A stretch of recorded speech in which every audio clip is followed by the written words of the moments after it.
Kiev has announced fresh supplies of tanks to its forces in Donbass, jeopardizing the truce reached by the Minsk deal, which requires the withdrawal of heavy weaponry. Ukrainian state-owned industrial defense corporation Ukroboronprom has announced that it has transferred a batch of freshly overhauled T-64B tanks to the Ministry of Defense and the National Guard. The tanks are ready to carry out missions in the anti-terrorist operation zone, the concern said, referring to the so-called ATO that Kiev began in April last year following the uprising in the east against the coup-imposed authorities. Furthermore, Kiev expects to receive weapon supplies not only from the United States, but also from other countries, Ukrainian Foreign Minister Pavlo Klimkin said on Tuesday during his visit to Japan. In an interview with Japan's Nikkei newspaper, Klimkin said it is critically important to increase the capability of Ukrainian military forces. We need additional defensive weapons, said the minister. It seems that Kiev's hopes for a non-military solution of the crisis is clear.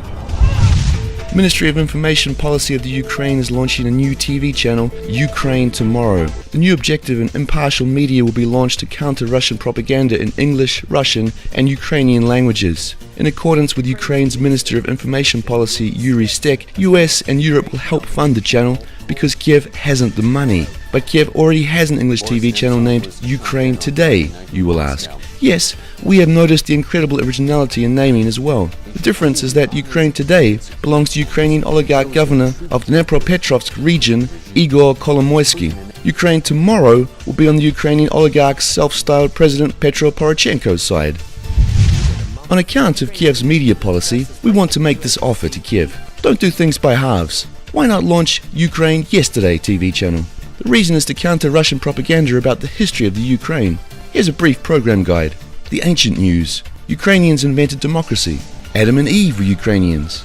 The undefeated Ukrainian commander Alexandrenko the Great created the Ukrainian Empire, stretching from Greece to Egypt and into northwest India. Science. The Ukraine's diaries, from the stone to nanotechnologies in 30 days. TV series.